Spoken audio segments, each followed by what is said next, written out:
What? Why are you shaking your head? You're welcome.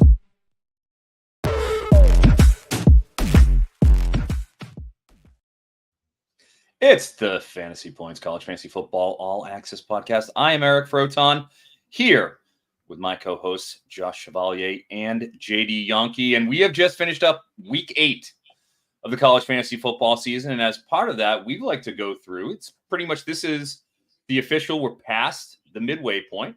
So we'd like to go through some of the hits on our preseason favorites list. We're going position by position, as well as some of the misses. And we all like the misses too, but gives us a chance to kind of rant and lament our failures and our lack of foresight, or potentially just injuries. You know, sometimes it's nobody's fault when we make mistakes, and that's how I like to view these things. But without any further ado, why don't we go to the signal callers, the quarterback position.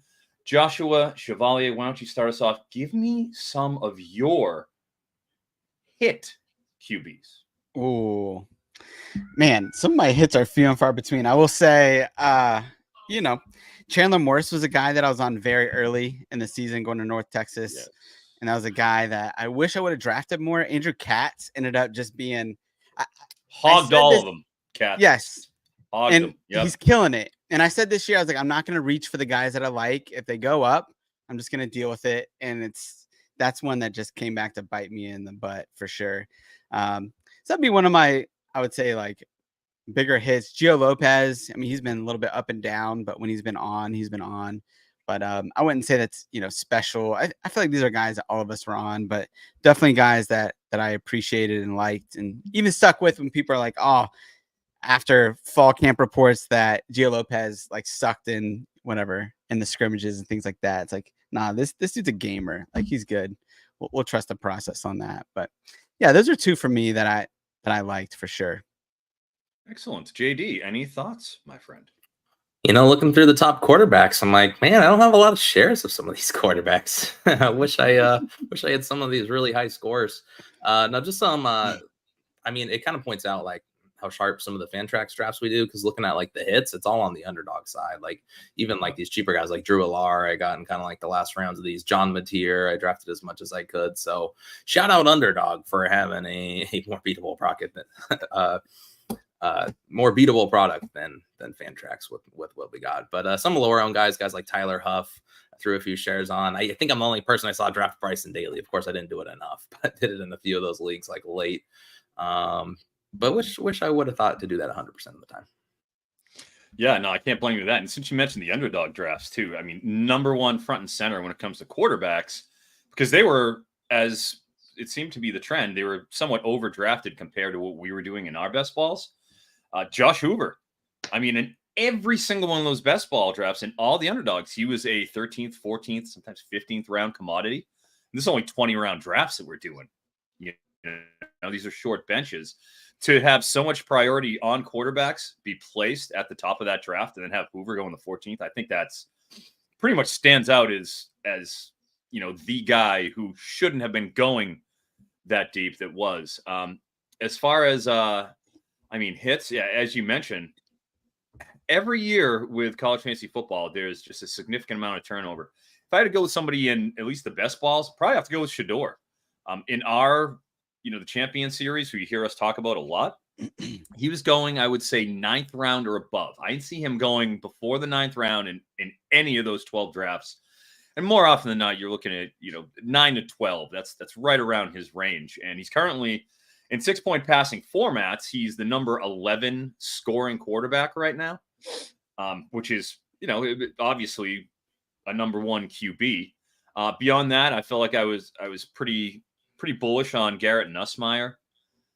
He's the number 13 scoring QB. But other than that, I'd say as JD said, you have a lot of sort of dark horses. If we're going with the, surprises, 100% JD, Bryson Daly, top of that list, without a doubt. In terms of guys who just came out of nowhere, it's Bryson Daly. I would say Cade Klubnik deserves to be mentioned as we were ready to put him out to pasture, after Clemson, all the injuries in the wide receiver room last year. They bring in Wesco, an absolute burner. And now their prize recruit, TJ Moore, had 17.5 fantasy points last game. Finally got a start. Looks like he's up to speed halfway through the season. He will be starting for the next 3 years. So Yeah. I definitely think you have to go with Klubnik there. If I had to go with one more, Alonzo Barnett, just the JMU explosion overall. Obviously, they took a step back last week against Georgia Southern, but I mean, you can't argue with Alonzo's done. 235 points, the number 8 scoring quarterback in the country. Is there anybody else who pops to you guys? As far as like late surprises, things like that. Anybody who? Yeah, I mean, one other that comes to mind is like Blake Horvath. Is a guy that wasn't sure what to expect with that Navy offense in general, and turns out it's pretty dang good when a guy can throw a little bit on top of the rushing you usually get from the Navy team. And then a guy that I drafted a ton, just kind of fell to me in the Champion Series a lot, was Cam Ward. Where were you getting him? What range? Like around where he's my Shador, same range, like 8th, 9th, 10th round. Got quite a bit of him. But it's one of those things where it's like you get him because there's question marks, and I just hit on whatever. Like he's getting 40 pass attempts a game because they're in shootouts the whole time, and it's like, all right, like it is what it is. It was probably a bit riskier pick than what it turned out to be, but it's paid off for sure. Well, I mean, if you look at that, right? Cam Ward, 300 points, according to 6-point passing touchdown metrics. But then he's the number 1 QB. The number 2 QB is another guy who was drafted and an extreme value and is probably going to win a lot of leagues, John Mateer. Yeah. Where, was it going to be him? Was it going to be Eckhouse? Suppressed his value a little bit. Now, those two, like you said, neither of those guys were going in the top 7 rounds of the Champion Series, and they're the top 2 guys. And throw Daly in, and you have 3 guys who are not anywhere near the elite upper echelon of quarterbacks. So food for thought. And that's always a theme. There's always guys you're not going to expect because there's so many players. This just isn't the NFL that everything's going to be static and nice and neat and right across the middle. I was reminded today as I was looking into all of this of there's 2 things that you just get value out with QB. The guys that people are over, they just think they're trash. So Cade Klubnik, right? Bo Nix a few years ago, we're all like, okay, we've seen him play enough. He's not good. Yep. Then he gets into the right system, or he gets the right receivers around him, and those guys boom. And then it's the guys that are in QB battles. It's the John Mateers. It's Will Rogers a few years ago when we weren't sure if he was going to start there. It's those type of guys that, if you can hit on the right, Byron Brown last year when we didn't know if it was going to be him or Jerry Bohannon. I mean, countless. It's like, again, if you can, particularly in best balls, if you can double stack on these battles and just take the discount. And then with some of these guys like Cade Klubnik that were kind of big recruits that looks like they're not that good, but maybe they're, 3rd or 4th year, 5th year for some of them. I mean, you're seeing that trend over and over again. Michael Penix, Bo Nix and Jaden Daniels were all 4th, 5th year, 6th year QBs. I've used the term before. I've sort of imported it from baseball. The post-hype sleepers. Yeah. That's what great. We're dealing with. Those are where you get the most value. You think these guys are ready to be put out the pasture, and they're not. You can throw Chandler Morris in that group too. Obviously, though, once you go to North Texas, it changes your perception of from everybody. I will say, just before we tie a bow on it, with the Mateer thing too, it reeks of Anthony Gordon in 2019 from Wazoo. It's the same exact thing that happened. Anthony Gordon threw for over 5,000 yards, was absolutely nuclear that year. It's the same thing. It was a split situation going in. It was a transfer coming in. Is that who's going to be the guy? Same thing. History repeating itself. So we will pause to take a break right now before coming back with our running back room. All right. Let's go over to running backs now. Josh, would you like to lead the discussion on who you feel are a couple of your hits. Ooh, again, this is another one that maybe few and far between. I would say, uh, you know, I had some of like Jaquindon Jackson a little bit late. That was a guy that I felt pretty good about. And early on, I think about my misses more than my hits on some of these, Of but course we do. Of course. We always obsess over our failures, right? and look, I think Jordan James has been good. That's a guy that I really liked. And same with you, Froton, on that. And I think he's only gonna get better. But I think about Donovan Edwards. It's like this is a guy that I've invested in so much, and I just keep going back to the well. And golly, like I should have, all the signs were there. Apologize, Chris K, for double tapping with Kalel Mullings later in drafts. And I feel like I would feel a lot better about all of that, right? It's okay to go with Donovan Edwards early if you double tap later. Again, it's something we do a lot of best ball, so I just think in that way. Yeah. And so definitely the signs were there. I mean, it was obvious. People are talking about it. And it's like, when you're just an idiot like me, you just continue to go down the rabbit hole of like you see talent. And you kind of get lost in there's other guys there and should have been double tapping with Kalel Mullings. So I'll go with my miss on that and then hit Jordan James. I think is pretty decent, but we'll see what ends up happening with him long term. Yeah, geez, I can't argue. Mullings, I feel like I should take as one of my wins. I had plenty of them. Obviously, our friend Mike Bainbridge, being a Michigan guy, he certainly has his claim to. I have a ton of Mullings, and he was sincerely one of the best values. He's currently charting as looks like around number 30 running back right now, which is, that's an every week starter, obviously. Yeah. JD, couple of names off of your hit list, sir. Definitely a much different list looking at the top ones, huh? It's a lot of guys that were drafted early. So if you want to lock up. It really is. You're absolutely right. Yeah. Yeah. So next year drafting, you want to lock up that production. It's like these guys have been kind of locks like they were supposed to for the most part, which makes the misses hurt that much more. So starting with the misses, just like if I'm taking a Jaheim White very early, and then West Virginia's offense just kind of totally falls apart and he gets injured every other game and doesn't get the touches you're hoping, and they don't target him the receiving game. That one just hurts when you're looking at the other guys.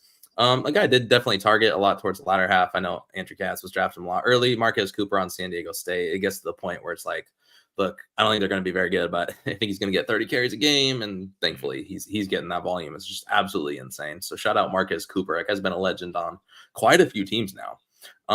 The most obvious hit, Desmond Reed. Desmond Reed, dude, you got to be leading with Desmond Reed, JD. Well, yeah, come on, man. I wish that's a nice hit. More. That's a nice hit, brother. It's a very nice hit. Did I see him being second to Ashton Genty in running back fantasy points per game? No, I probably would have taken him more than twice in the Champions League. I probably would have him on every single dynasty team instead of like 75%. And I probably would have more than like 5 shares on underdogs. Now I'm checking those underdog teams. I'm like, did I not screw up the roster around him so that I can win? And I probably screwed it up. But anyway, Desmond Reed, he's just the star of the season so far. One more miss, Jalen Buckley on Western Michigan. And this miss, I don't feel as bad about because I feel like the read is correct in that the offense should be really good, especially in MAC play once they get the non-conference out of the way. And they've been like, they scored 48 last week against Buffalo, who just shut down Toledo. But unfortunately got hurt, and then he kind of got Wally pipped a little bit. Jaden Nixon is just going bonkers every game now. So that one hurts as well. Yeah, it's completely understandable, and a couple of good names that we have there. As far as my hits, I'll definitely go with Mullings. That was certainly a fortunate situation to be able to get him low. I also had a pretty good amount of Tawee Walker shares. Me too, actually. Yeah, I was like, the split backfield, like somebody's going to end up taking that over one way or the other.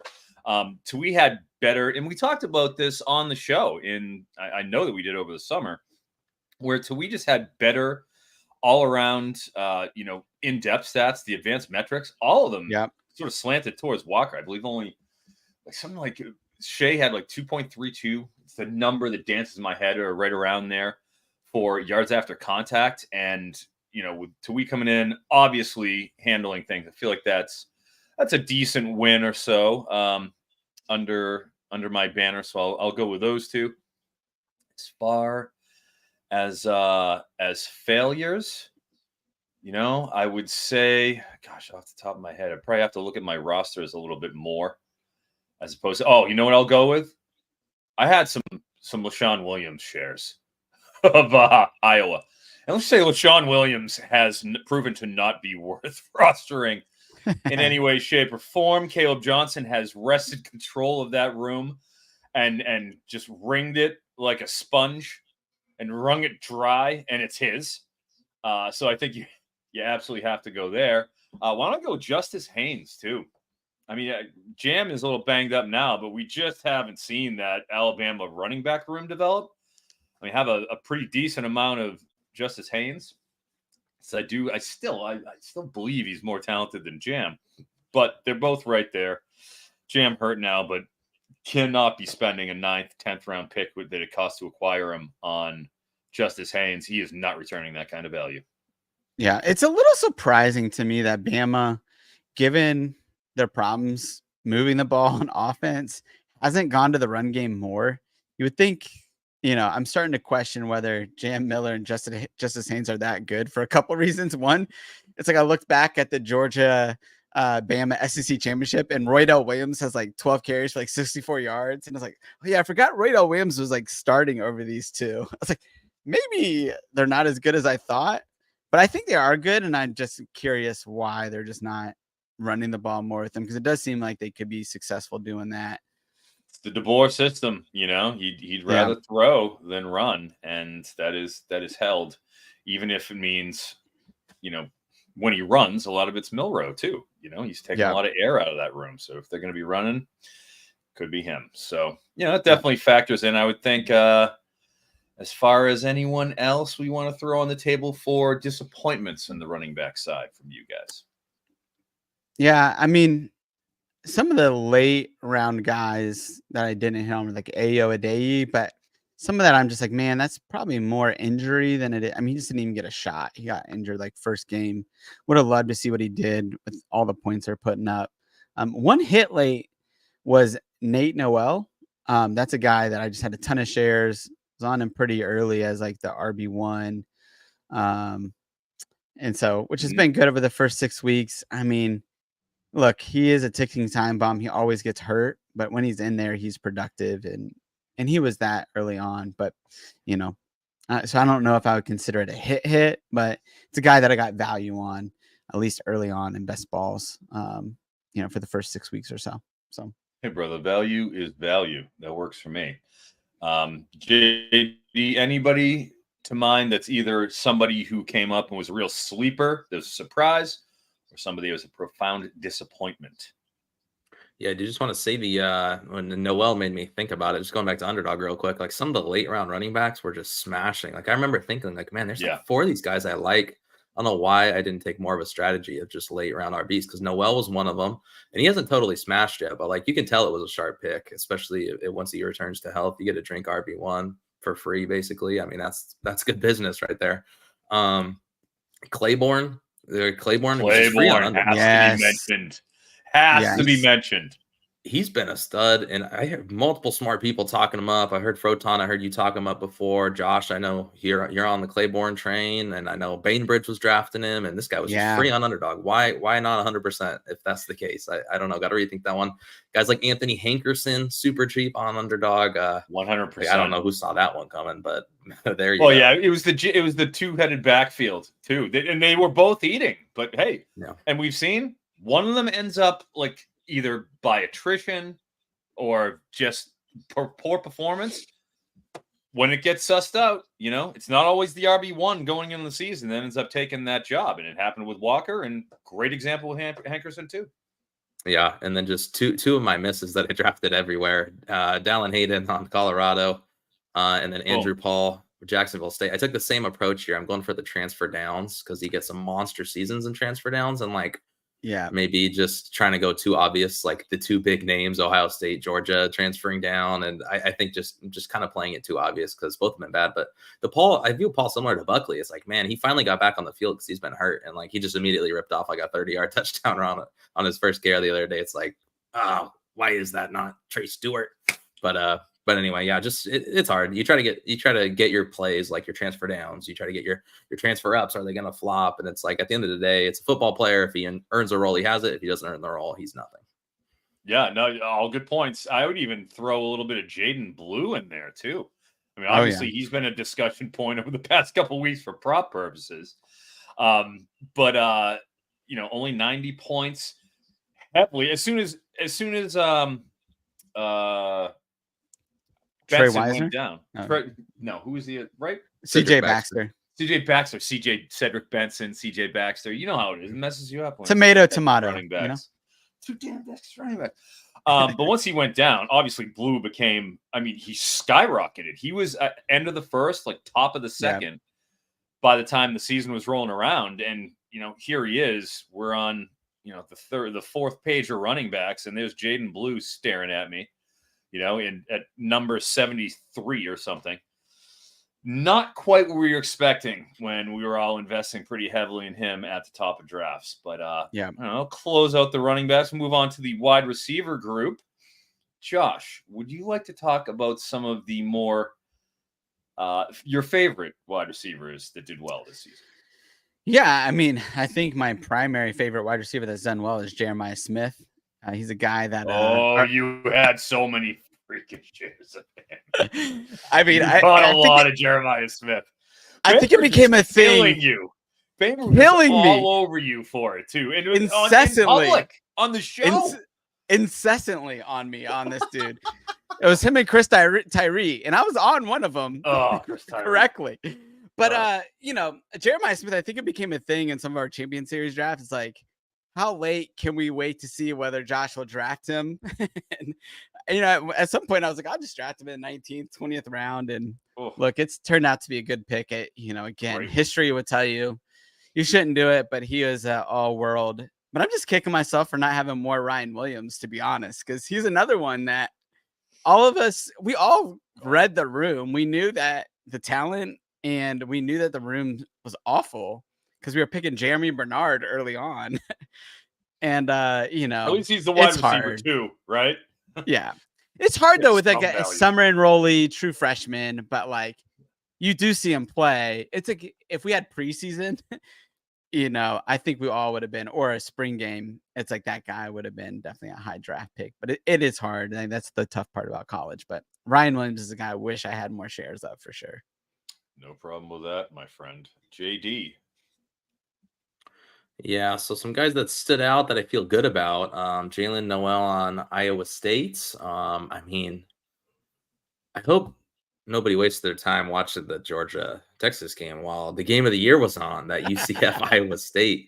I was just blown away with how good the offense looked. And I know they're talented, but Rocco Becht was unbelievable in the pocket. And they just look so quick. He looks quick, Noel looks quick, and then Higgins is just explosive. So Noel's been a monster. He's a really good player. It kind of drafted him as he's going to get a lot of targets, pretty good offense, should only be arrows up. And I'm like, I did not even think he was that good. He's a stud, and his metrics are very impressive. Krishan McCray is a guy drafted, and wow, it's been quite an experience with this Kent State team. I don't know what's in store over the next couple of weeks, the second half of the season, but he's had some huge weeks, and then he's up there right on the leaderboard. It's like, how did he end up there? It's like, well, you get the 40 points and you get the 2 points and you average it up, and he's a pretty good player. Another guy I was taking late in draft, so I feel good about. Now, I feel better if his quarterback comes back, because the Jeff Sims experience isn't a fun one. But if you get 100 yards and Jeff Sims is your quarterback, then you're a very talented player. So Jordan Tyson was a guy. You might as well punch your ticket to the league if you're doing that with Jeff Sims, a quarterback. That was the most appalling line I saw, I think, all season. It's one of the most appalling was Jeff Sims getting the 30 pass attempts. Come on. Sam Levin wasn't getting it past 25. You're gonna say no. I don't care how many points you're down.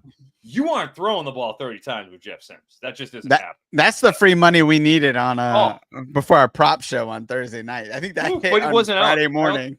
Yeah, those wait. Yeah, you got to wait for the pass attempts lines. You don't get those early in the week. No. You got to wait for those. So, yeah, obviously, once that came out, it's just, oh my God, completions, all of it.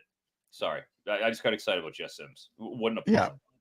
He gets one excited. I understand. Another guy. You get a lot of money off those unders, my friend. That's free money right there.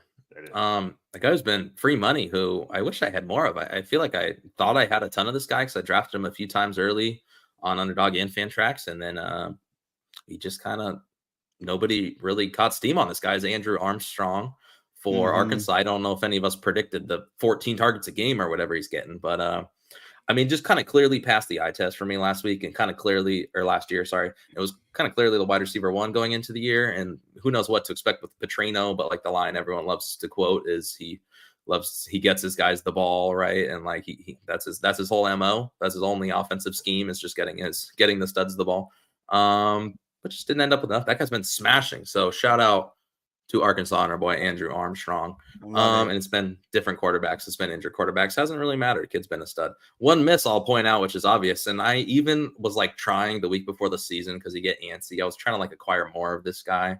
And luckily I didn't quite do it. But Casey Concepcion for NC State, just big not miss. Getting the job done. Just not even close. Yeah. Yeah, it's a hard one. Completely agree on all those fronts. I would have to say if there's somebody I was thinking is doing pretty well, Denzel Boston. I was a pretty good advocate of him, have a pretty good amount of shares. Kicking some butt. I want to say, let's see where he is in non-PPR. He's right on that fringe of the top 12, and he was going, I would say, generally, you know what? He was one of those guys who you could get him real reasonable early. When we started the Champion Series in February, he was probably going like late teens. I'd have to verify that. Yeah. As the season got closer and closer, you saw Boston slowly creep up until where he was pretty much, single digits. I would say probably around 7-8, right around 7-8 by the time the season closed. So I feel like that was a pretty nice dub. Somebody who is further down, that Travis Hunter, I feel pretty good. Got a lot of his shares, and I was able to leverage him pretty well, and that's been a nice development. Of course, I would also say a dude that I've been on for years, and it's nice because I have him in pretty much every dynasty league, and I've just had him on my bench, marinating, waiting. But Jerwan Newton for Toledo has really emerged this season. It's like he didn't get the usage in years past. It would be more, he was explosive on a per target basis and it did a good job in the red zone. He caught a lot of touchdown passes, but he didn't get the volume because DeQuan Finn, obviously they were running a lot of RPO type stuff with him and centered on run the ball. Whereas this year, completely different ball game. You're seeing a lot more passing. Him, Junior Luther Vandross, R&B fanatic, as well, the two of them. But Jerwan Newton is right next to Xavier Restrepo and Ryan Williams and Denzel Boston, right in that line of guys in terms of points. Just something you have to respect there. I will also put honorable mention, I guess I'll lead it off with guys who were surprises. For one, I'm really impressed by the top 20. Dude, we did pretty good on the top 20 of these receivers in terms of what the list looked like. It's usually from year to year. That's where the most turnover is in terms of where you expect guys to be and where they end up. We've been pretty good on that front. A couple of the big surprise. Obviously, Nick Nash is numero uno. Number one, Nick Nash has to be with a bullet. He's number one leading receiver, in the country. He's got 206 half PPR points to 162 for Trey Harris. I mean, that's out of hand, guys. 44 points more than the number two wideout. Any conversation starts with Nick Nash. Ty Felton's right there. DT Sheffield as well. Devontae Ross for Troy. And I will say what we call it, the wino of the 2024 season, Brashard Smith. Not a wide receiver. Yeah. Classified as a wide receiver by Fantrax, is currently the number 10 scoring wide receiver according to half PPR scoring. So he has to be mentioned in terms of guys who just came from out of nowhere, won that job. It was a very unsettled running back room, and is a wide receiver. So any of your favorite sleeper, out of nowhere types that ended up coming up, guys? Yeah, let's take a quick break and then we'll come back and do those sleepers.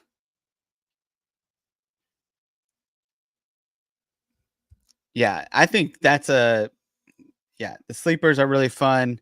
I'd mentioned, Jeremiah Smith before.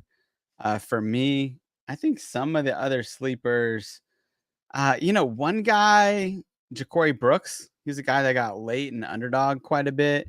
And then also got Colin Lacey, but then double tapped with him in the Champion Series quite a bit later on.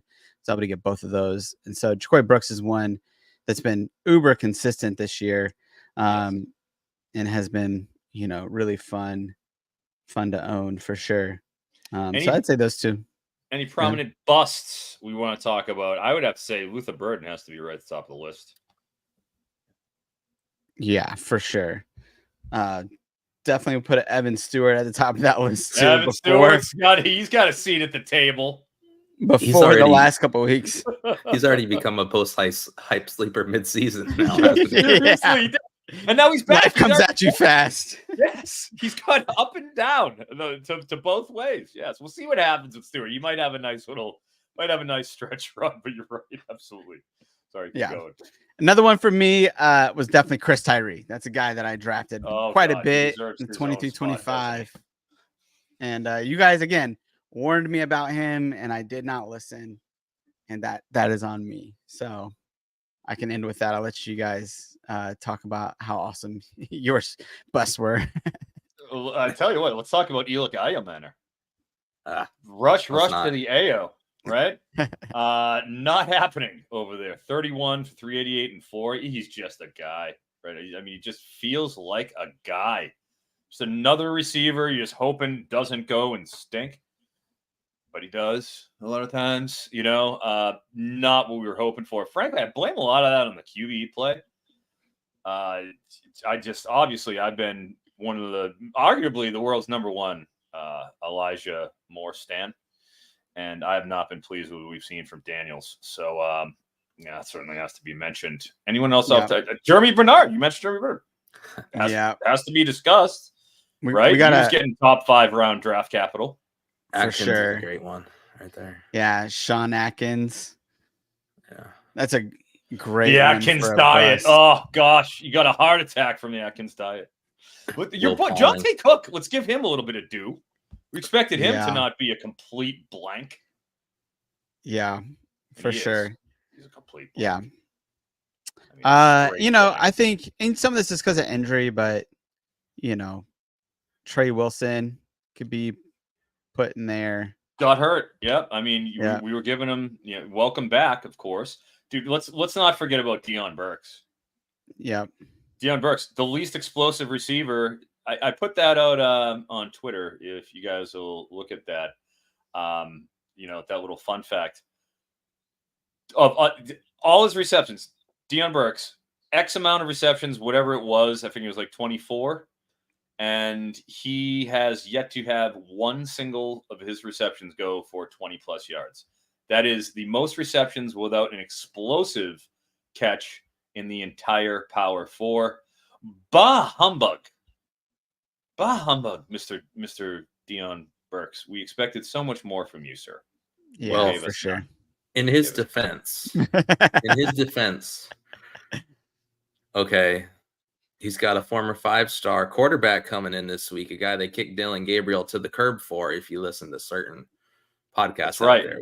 That's right. With hundreds of thousands of followers, multiple of them saying, yes, they showed Dylan Gabriel the door for Jackson Arnold. So Jackson Arnold's back, and the explosion's coming, guys. It's coming. Yeah. It could. The missing piece. Can't be worse from a passing perspective. I feel confident about that. And just for the record on Deion Burks, 3.8% 20 explosive play rate for his catches. 1 20-yard catch out of 26 receptions. That is the lowest rate in the P4. Bah humbug.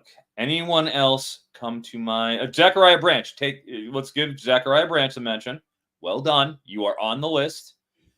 Anyone else? Anyone else before we tie it up and move to tight end? I would say Noah Smith was another guy that was getting pretty Noah Smith high. deserves it. Yes. What happened? Noah Smith. Yeah. Seriously. He got carries and everything last season? Yeah. Force fed. I mean, look, I think that's some of these like G5 teams that just get so little coverage. It's hard to really see what's going on, unless you're listening to like I don't know, something. But yeah, he's a tough guy. That's a tough pill to swallow. Luckily, I don't have a ton of shares of him, but definitely. I mean, look, wide receiver is the most volatile group, so it's tough to get it right. There's definitely some variance there, but one more guy, a guy that luckily I don't have a ton of shares in, but then it was kind of late in the off season, and then I saw the quote from Luke Fickle that I was like, I haven't seen this shared anywhere, where he's saying like, yeah, Will Pauling's not. If it's up to me, he's not going to get anywhere close to the volume he had last year. That's not how we want our offense to function. And I'm like, I think the whole point of drafting Will Pauling is they're force feeding the slot. And if that's not what they're going to do, so thankfully I didn't end up with a ton of him, but I have a few places I'm having him on underdog a little bit. And that one hurts as well. Will Pauling's a good list. I'll wrap it up with Nick Anderson, who's he's just been injured. Yeah. Hard to produce when you haven't stepped on the field. Not really his fault, just it's a disappointment. Yeah. And obviously Stephen McBride, if you drafted Stephen McBride at any value, you did not return your investment. That was me. I think I had I don't know. I probably had 60% of my best balls. I had Stephen McBride. I was the discount on the. I know, and it's like. Well, and that was late too. You kind of were already pot committed once that happened. But, that's for sure. That is what it is. All right, let's tie up the tight ends, since we probably should get a little moving here. We get so excited by this stuff. We want to take a little listener chats here. We want to, we've got some pretty. I gotta give it to you guys. The chat's rocking tonight. Yes. I like to say Billy Edwards. Leland wants some Billy Edwards talk. Absolutely. I'm sorry, Billy Ball. Top 24. He's a QB too. Billy Edwards deserves it. Dude, and I said this before we even talked about him. I'm disappointed in myself not bringing up Billy Edwards.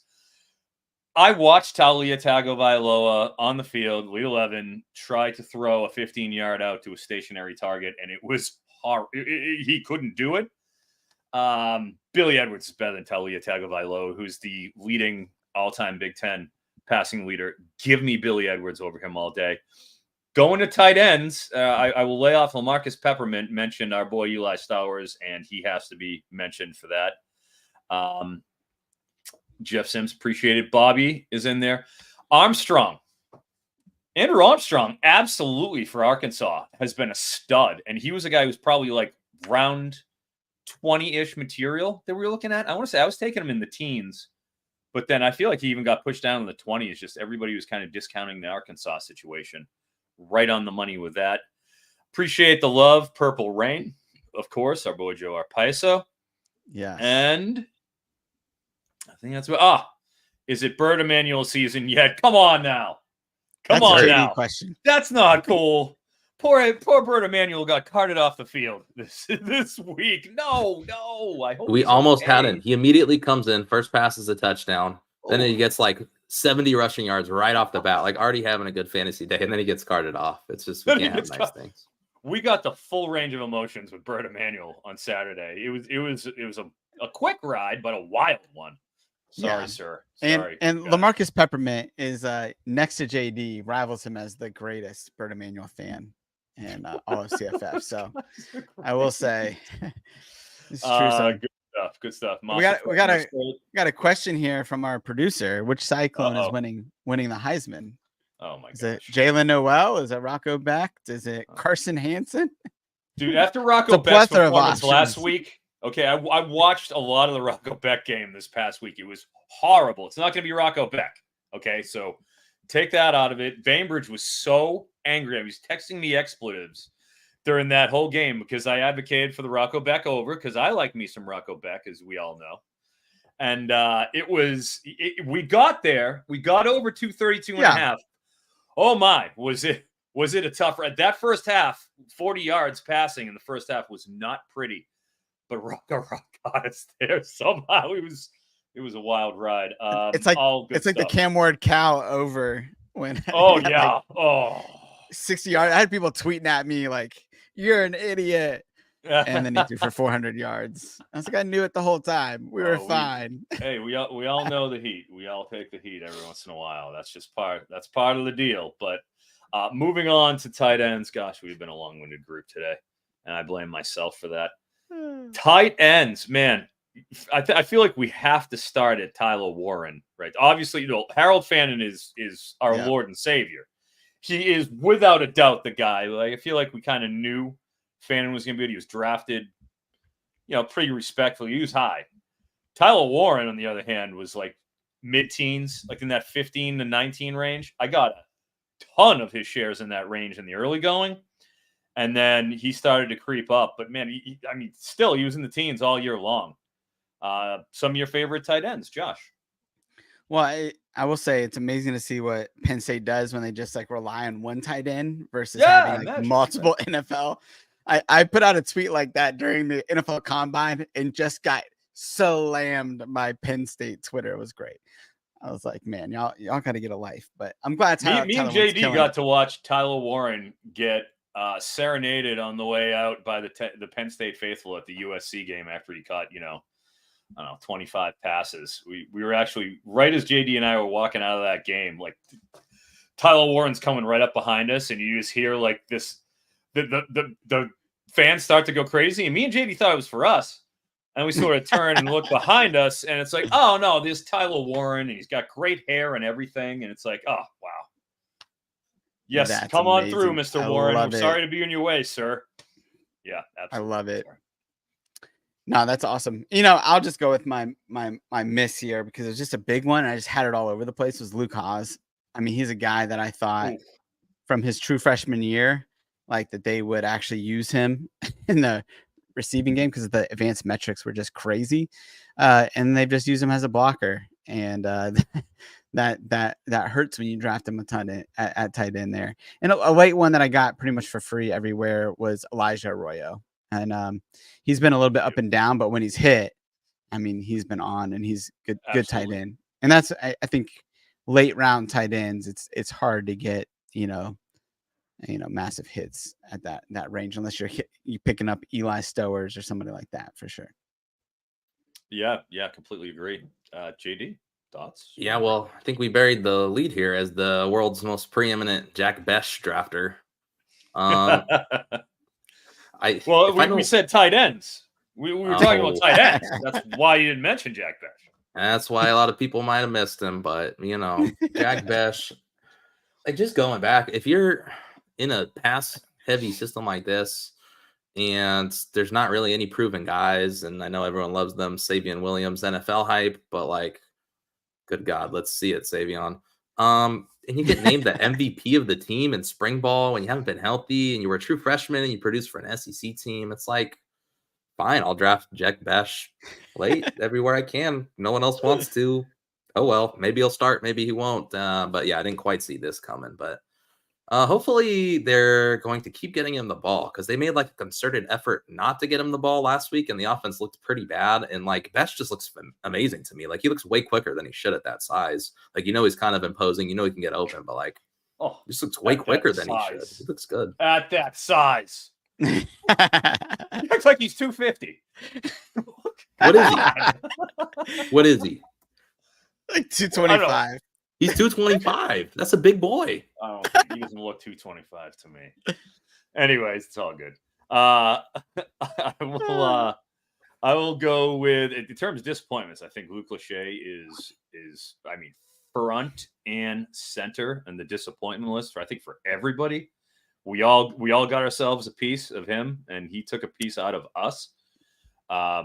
In terms of guys that somebody I like that I think has done well as a sleeper who's outperformed his draft position, Max Clare for Purdue. I do declare very good last year, and he sort of split a little bit of time. He's pretty much the only guy that they can count on, Purdue, to be any sort of a consistent, just catch the ball on a consistent basis. I mean, I'm not talking about making plays. I'm just talking about securing the reception. Like, he's one of the few guys they have on that pathetic team. So he, for relative to where he was drafted, he's outdone his draft position, I want to say. Other guys that I certainly, as we talked about the sleepers, Eli Stowers has to be mentioned. Tanner Koziel, Yes. number 3. What more can you say about Tanner Koziel? Like 2 years ago, not last year, 2 years ago, they had that dual tight end situation, and we were all pretty hopeful for it coming into 2023. And it kind of didn't have the same impact as that room did in 2022. So that depressed him a little bit. He was a double-digit round guy. He was in the low teens. I want to say like 11 to 13 is right around what I ballpark him at. But I mean, he's right now the TE2. He's just a tick behind Tyler Warren and Fannin, and those two guys are legitimate gods. So only 3 guys have over 100 points and half PPR scoring, and Koziel's one of them. Another one, without a doubt, and this is something that we all missed on, really. I don't think any of us have this guy. Joe Royer, Cincinnati, transferring from Ohio State. They transfer in Will Kasmarek from Ohio. You got G. Scott, who's a program guy there in the tight end room, and Royer's sort of like the third man out. So he says, screw this. I'm not going to compete here. I'll go over to Cincinnati. Joe Royer is awesome. Like, watching him play the position of tight end, it's clear this guy can go. And he's, right now, right on the outside, right at that top number 10, 11 mark. I mean, he was undrafted pretty much everywhere. I don't know if we have hardly any shares of Royer in that in the Champions League. Any other of your favorites, guys? No, I think that's it. I mean, it's hard to a lot of the guys that are at the top. I mean, there's a few sleepers, right? But most of them are Jake Brenningstool, Colston Loveland, Holden Willett. I mean, the big guys boys that we were drafting them, at proper places. I will say, Gunnar Helm is a guy that is actually coming on doing well. I think those that were drafting a tight end from Texas were drafting Amari Nyblack and not Gunnar Helm. And he's a guy that is probably top 15, top 16, maybe top 20 tight ends or whatever. So yeah, he's a guy that I would say is kind of creeped up there, but everybody else is pretty basic guys that we thought were going to be pretty good. Yeah, I'll end this segment with our boy Leland. Kenyon Sadiq will be the tight end we were all talking about this show. As we all know, JD and I mentioned Kenyon Sadiq after he went and attended the UCLA Oregon game in person a few weeks ago. And let me tell you something. Kenyon Sadiq stands out. In the uniforms, in the line, you're looking at that guy and you're saying, what planet is he from? What is this guy? And with Terrence Ferguson out last week, dude, Sadiq got his time. Absolutely needs to be on the dynasty tight end radar, and he will be a monster next season with Dante Moore. Absolutely believe that 100%. Steve Jackson mentions the Cal tight end. He has a name, Steven Jackson. The great Steven Jackson, college fantasy stalwart himself. His name is Jack Endries. And Jack Endries has a dad. His name is Robert Endries. And Robert Endries is a fan of the show. Did you know that, everybody? Did you guys know that? My friend Robert Endries is a huge guy. Actually got in contact with him because he read my tight end articles the last 2 years, where I get into depth about, the nature of the tight end position in fantasy, where the points tend to come from, things of that nature. It's on Fantrax. So he is a big data guy. Talked to Robert a lot. Friend of the show, has retweeted the show link, believe it or not. That's how much of a friend of the show he is. So I refuse to end the segment without mentioning Jack Endries, the man, Jack Endries. All appreciated. And I hope to get to a Cal game, which I'm sure JD will attend with me, in order to hang out and tailgate with the fam. So, Josh, why don't you take over from here, since I'm long-winded, and let's buzz through our waiver wire stuff. I love it. We're going to take a quick break and then we'll do waiver wire.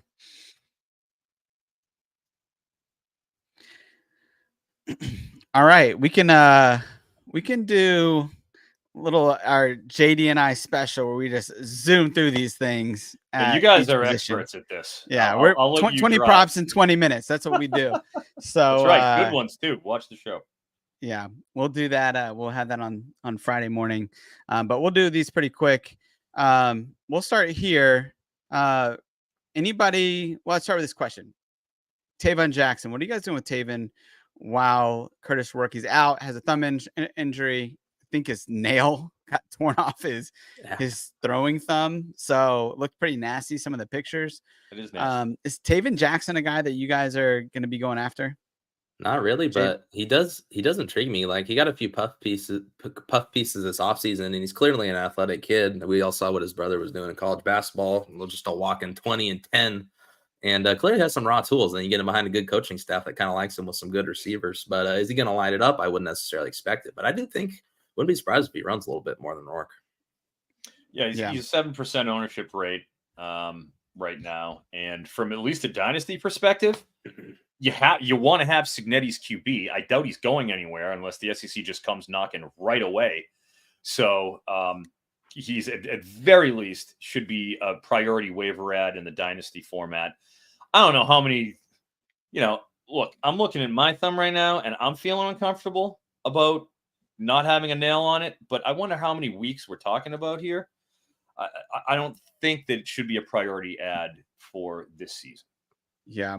And, one thing to have note is they have Fernando Mendoza's little brother there at Indiana, and that staff handpicked him. He was going to JMU, and then he went with him at Indiana. That kid's probably pretty good. So I think just pick up both if you're going to pick up Tavon Jackson there. And also the Miami Hurricane staff actually wanted a piece of Mendoza as well, but he stayed faithful to Indiana. So interesting there. All right. But for this week, JD, we'll start with you. Quarterback calls for this week. It should be easy for me keeping it simple because my whole MO this week, I was going to say, I don't really have much. There's one or two obvious guys you guys have hit on. And if you need some waiver wire this late in the season, and unless it's a spot starter, you're kind of SO anyway. I just want to really quick shout out Luke Altmaier's been playing really good football. I do want to shout out Caton Hauser. We know that East Carolina offense is they want to play fast and they want to be an air raid. They just have been kind of bad. Well, he had 36 fantasy points in his first start, and I do think he would have been the starter to start the year, but he was injured toward the end of fall camp. So that's a little encouraging, and they fired their coach. So who knows what we're going to get, but I would assume you're still a whole lot of plays in the air raid offense. So if you really need somebody, that's a look. Yeah, I'll give you a quick reminder. Yes, sir. Sorry. No, that was me. Go ahead, Froton. I'm sorry, Josh. I'll just give everybody a quick reminder. We talked about Ja'Cory Brown last week. He was 7% owned. He is 8% owned right now. That means you guys didn't listen to me. Friendly reminder. Come on, let's rectify that. John Kitna, UAB, literally 0% owned. If you're in deep leagues, which is what I try to focus on here with the waiver wires, the deep stuff. I mean, UAB doesn't have a choice but to throw. They're poorly run. They're playing, AAC defenses, which are pretty bad anyways. I mean, you could do worse as a speculative shot to just go and stash. Cole Snyder, Eastern Michigan. Eastern Michigan is 5-2. All right? Eastern Michigan is dominating right now. I don't know if you guys realize this, but he's not on Buffalo anymore, Cole Snyder. He's on EMU, and I want a little action from Maction coming up here soon because there's going to be plenty of points to be scored there. Cole Snyder, 4% owned. Go get him. Have a little fun. Yeah, I like that. Last one I'll mention is Sawyer Robertson. Look, he was a kid that was born for the air raid. Apparently, this is another post-hype sleeper, right? Phenomenal prop guy last week, too. 232.5. I mean, a laughably small line on against Texas Tech. Sawyer Robertson. Yep. Great call, Josh. Yeah. Jake Spavital, man. He is unlocking him. And look, the kid I think he's averaging 29.5 fantasy points per game since he's come in. And I think that's in 4-point touchdowns. So in 6-point, the greatest format ever. The greatest format. The only format. He's got to be 31-32 in that format. I mean, because a lot of his stuff is coming off of passing touchdowns. I just want to shout out that staff real quick because Spavital. I mean, the last 2 years has been pretty undervalued. Not a great head coach, very good offensive coordinator, and now that Aranda's taken over the defense again, they just look very well coached. They're a Hail Mary at Colorado away from us talking about Baylor very differently. Absolutely. Yeah. And that's what happens when you get Jeff Grimes out of town. He goes right over to Kansas and tanks that offense. Everywhere he goes, the Pied Piper of futility. Jeff Grimes, offensive coordinator. Sorry. Yeah. And look, this week, Sawyer Robinson's got Oklahoma State, and we know what quarterbacks do to Oklahoma State. So I think you can fire him up right away. 10%. He's been an auto over for the past few weeks, and he's been cashing them left and right. Sawyer Robertson, bless that man. Yep. That's good. All right, JD, give us your running backs.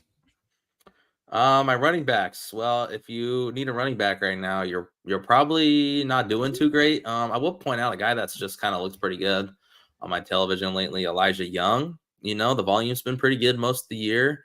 They're still airing it out a decent amount, but like the offense has changed a little bit, and they're pretty darn good, and their defense is better than a lot of these CUSA teams. I think they're going to put up some good numbers here on these CUSA teams, especially once they get to the lower rung. So Elijah Young, I think, is a guy who could just kind of average 20 a game over the end of the season. Wouldn't really shock me, but I'm bearing the lead here. So the good thing I got to go first. But AJ Turner on Marshall. I know we brought him back. I was wondering. Brought him up. Recidivist. Froton brought him back way back. It was like week 1 or 2, right? And we kind of mentioned him a few times again and how explosive he looks. Like by now the cat's out of the bag. The kid is an absolute stud, great receiver, super explosive. His metrics all year have been just off the wall. And you're like, why isn't he getting the ball more? Maybe these are corny. Like, no. Watch the man play football. They're not corny. And we know what Marshall wants to do with the running back position. Okay, they got the air raid in now, but like, do they? They can't really throw the ball. Yeah. Well, and keep in mind, Marshall, he has a player props All-American ahead of him in the depth chart coming into this season. Anytime you've got a player props under All-American in front of you, then you want to. That's a backup position I want to invest in, of course. Oh man, I love the shout out. Anybody else for you, JD? All right, Froton, give us your calls. Jaden Buff, Florida, 19% owned, has to be owned in every single C2C league, every single one, without exception. If you're in one with me, I have him. Tough break. That being said, 5 touchdowns. Montrell Johnson, hey, buddy, take your time coming back. We're good. We're fine. Yeah, I don't care if he's on a bye. Great call, Steve Jackson. And you're in a league with me in C2C, and he's mine. Go check out the roster, Steve. That being said... you can't not. We heard all about him in the spring game. Wasn't a huge recruit. I want to say he's like in the RB40 range of 247 rankings heading into the season. Has a phenomenal spring. Looked great in the spring game. His agility, the way he attacks the edges of tacklers and just powering through the arm tackles. Very savvy runner. And you saw that on display. Goodbye, Montrell Johnson. Have fun. Justice Ellis in Indiana, 15%. Dude, the guy scored a touchdown every week. He just does it every week. And it was a steady diet of 10 to 12 points for like 4 straight weeks. And then boom, we get a 24-pointer last week. It's just inevitable. Now you have Rourke out for a little bit. They're going to give him less carries. 15% owned. This is Indiana. This is our beloved Indiana Hoosiers. Yep. I don't want to belabor the point, but how many times do I have to tell you about Javian Thomas, Cal? How many times do I have to tell you people? I hope you picked him up. He's 5% owned out there. Not enough of you did. He could have given you a hell of a week. As I've stated, I'm saying it again. Said it about Mafa and Shipley. I'm saying about Jaden Ott and Javian Thomas. Javian Thomas is better than Jaden Ott. This year, right now as it stands, he's a better running back. I can't unsee what I've seen. I've been saying it for weeks. Please pick him up. Yeah, lastly, and they play Oregon State this week. If there's a week to pick up Jet Thomas, it is. Even if you just start him this week, this is the week to do it. I started him everywhere last week in all my big leagues with all the deep rosters. Every single league I have him in, and I have him in them all. Started him everywhere, and he should be once again started this week. Lastly, L.J. Henderson, Buffalo. Finally, we have a little bit of shaking out in that room. It's like, who's it going to be? Like, we're trying to find out for our Maction. It looks like LJ, and a cool name, AL''J''AY. I like that. 1% owned Buffalo. Went out there and ripped it, got his 20-plus carries, and Buffalo looks like a wagon. Looks like they could be putting up some points in the MAC, and I like Maction. So there's your MAC pick for the week. Get yourself some LJ. Yeah, I like that a lot. One other guy I'll mention here is Elijah Davis from Louisiana. I mean, he's a guy that, look, they're splitting carries there, but if they ever decide to actually give the best running back the most carries like they did this last week, they give him 25 touches and he scores 28 fantasy points. And that's what he does when he gets a lot of touches. This kid is pretty electric. He's pretty thick for, a G5 running back, 210, 20 pounds. So he's a guy, he's on a bye this week, but worth a stash going down. They're also the class of the Sun Belt right now. Yes. They're rolling teams. And as it comes, once these games start shaking out, you want to have the dominant primordial beast on these alpha teams in the lower divisions because they end up being steamrollers. So great call on that. Yeah. One last one here. That question is Kelly Joyner trick or treat. Like, do you think he's for real or, Well, I'll walk into my wide receiver room since Kelly Joyner, wino, wide receiver in name only. I started him in the 50 team where he dropped a 30 burger for me. I really appreciate it. I've had Kelly Joyner on my bench and I've refused to drop him in deep leagues, which I have him in a couple because of that very reason. Because it's been injuries with him. It's for his whole career. Can he stay on the field? And when he's on the field, the guy is straight up explosive. And we haven't seen much from Naquan Wright to make me think oh my God, this generational talent, Naquan Wright, is ahead of Kelly Joyner. God forbid. There's no way he could ever see the field. Well, look, he's had 3 weeks of 25 plus, I want to say. He just dropped a 30 plus this past week. That's, Byron Brown, they need to do something to spur on that offense. It's not Sean Atkins. It hasn't been Byron Brown. So they need to do something. Kelly Joyner, they look at him as a manufactured touch, explosive playmaker. And for a team like that, playing against poor defenses, that's a good place to be. He's 23% owned, and he qualifies at wide receiver. Could do a lot worse. Yeah, that's great. What other wide receiver calls you got, Froton? Caleb Douglas, another guy. I mentioned him 2 weeks ago. Caleb Douglas watched that game, and I was like, man, this guy's good. He's better than Coy Eakin. I know that. And then, he's taken over that X role while obviously Josh Kelly, who, JD's boy, Josh Kelly, takes over that slot. And damn, all they're doing is breeding shootouts. They're not interested in defense. Joey McGuire is a defensive coordinator in name only. So he's a dino, I guess. Because they're out there to score points, and that's what they're doing. I think at 3% owned, let's rectify that. Just put him on your roster. You could do a lot worse. He had some really good plays this last weekend, because Morton was kind of chucking it up, and he had a few where I'm like, oh no, another Morton pick, and Douglas just went and snagged it. He's plucking him. He's good. He's clearly the best outside receiver on that team. I can't see it. I can't see them stop throwing to him. So right there with you, and I'll just leave it at this. Nick Marsh, 27%. I mean, if you don't know, we all know by now. I mean, Nick Marsh, don't leave him out there. Go for it. Go ahead, JD. So Josh Cameron has 7 receiving touchdowns. We've hit on Baylor, and now Cameron has at least 6 targets in 3 straight games, and I just love it. I love the aesthetic. Number 34, catching the screen passes, finding the end zone. The offense is moving fast. Yeah, you just gotta love it. I think he'll be he's huge. He looks like a running back. Yeah, it's very odd, but I love it, man. I love it. I miss seeing my running backs wearing in the 30s. I just miss it. We need more of that. So it's a good throwback there. Thank you, Cameron, for bringing it back. Chase Sowell's guy I've mentioned a few times on East Carolina. So again, I'll just mention Chase Sowell, the Soul brother. He's had at least 7 targets, 4 straight games. He was hurt to start the year. He's not hurt anymore. He's probably their wide receiver 1, and they got a quarterback upgrade probably. Other than that, I didn't find a whole lot interesting, and I'm not rushing to pick this guy up, but a guy I just really want to have eyes on is Keegan Jones for UCLA. 23 fantasy points. He went over 100 yards receiving. He's wide receiver eligible. He's kind of a hybrid. He's moved back and forth from running back to wide receiver. And I just know when they had Bieniemy, we take over OC, it's like, well, they're going to have a guy be fantasy relevant, right? But where's it going to come from? And Keegan Jones is just a guy, he's super explosive. He just hasn't mastered one of the positions. And I just kept thinking in my head, this is McKinnon. This is McKinnon. If they get him involved in the receiving game, this is McKinnon. And is it going to happen consistently? I don't know, because Rutgers was dealing with plenty of defensive injuries. But I wouldn't be surprised if they really made it a priority to get him 5 targets every game going forward. Yeah, that's good. Another one I have, he's only 4% owned, but Darius Lassiter from BYU.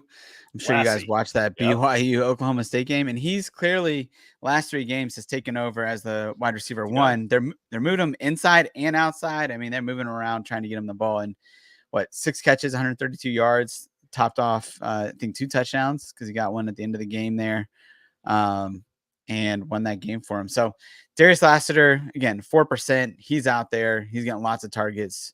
And BYU, they're trying to win the Big 12 and go to the playoffs. So they're going to be feeding them for sure. True Edwards is another guy, just, I think more of a stash guy or maybe a guy to wait and see on. But look, the last 2 weeks, 10 targets, 8 receptions, 118 yards, played some really bad competition. But look, they play the UTEP defense this year, which is giving up 8 yards per attempt. So it's 107th in the nation there. And they're giving up some explosives. So he could be a guy that could at least have a week of value for you this week there. One other question here, and if you guys have anything else to add, you can, but has Jackson Meeks overtaken Trevor Pena as wide receiver 1? Froton, you saw him up close and personal. You have any thoughts on this? I like their touchdown dance in the end zone. I like that celebration. Well, here's the thing. I don't think it's wide receiver 1 and wide receiver 2. It's just preferred outside starting X, which is Meeks, and the preferred inside slot receiver, which is Pena. And it's not a matter of one or the other. Those two can absolutely coexist, no problem. But I feel good about Meeks having overtaken Hatcher as the primary outside threat. And you have, obviously, Trevor Pena, who I think he's right now, he's right there in the conversation for like second team props All-American for his reception overs. He's been pounding those out right as rain week in, week out. So like I will not besmirch the good name of Trevor Pena, whether he spells his name with a B or not. I don't care. That man is cranking out overs. He is smashing reception totals, and I for one love him.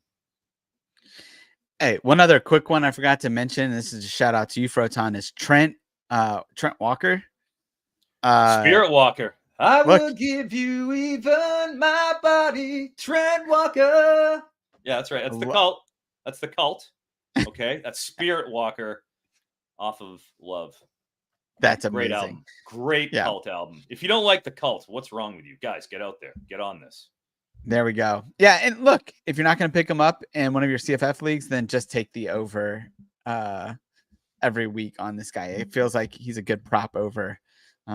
Seems that he's just hitting it every week. Those two are my 2 favorites, and we've heard Trent Walker. I put him out there last week. I'm sick of everybody's heard me talk about him, but those 2 guys we just mentioned every single week are crushing. You could do a lot worse than hitting both of those reception overs. Great call, Josh. Yep. All right. And last position, tight end. Froton, why don't you take it? All right. I feel like we've really covered tight end pretty well over the course of the past few weeks. Like, there's only so many guys we can talk about. I'll go with Maliki Mataveo for UCLA. Has received at least 5 targets in 3 of the past 5 weeks. Just caught 6 of 6 for 104. Surprising the UCLA Bruins offense, right? They scored 35 points on a 2-game win streak, beat Minnesota and Rutgers. Look at UCLA coming up. We know they like to use the tight end. Like I said, he's been getting more and more targets, 6, 4, 6. Hey, if you need somebody, you could do a lot worse than Mataveo. He's basically free. Yeah, that's good. JD, what you got? I mean, Blake Bosma's not going to do it every week, but he's getting a handful of targets every game. And like I said, Western Michigan offense is absolutely crushing. So if you really need someone, throw in Bosma, hope for a touchdown. Dude, that dude almost beat me in the 50-teamer. I played him in the 50-teamer this week, and I was like, all right, I might have a shot here. And then homeboy goes off 6 for 85, 3 touchdowns. I think he had 4 catches for 3 touchdowns. I was like, I'm going to lose. And I needed you almost got bossed. Yes. Luckily, I had Kevin Jennings. And so Woo. he saved the day. That was a nice day for sure. No sweat with Kevin Jennings. He got right to work. Yeah. Throwing bombs right out of the gate.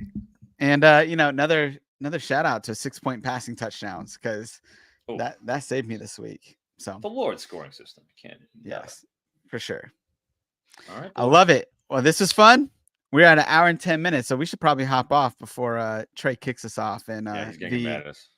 it starts lagging. So, hey, thank you guys for joining us. Appreciate it. We will be back on Friday with our 20 props in 20 minutes, and looking forward to that show with you guys. Until next time, do small things with great love. What? Why are you shaking your head? You're welcome.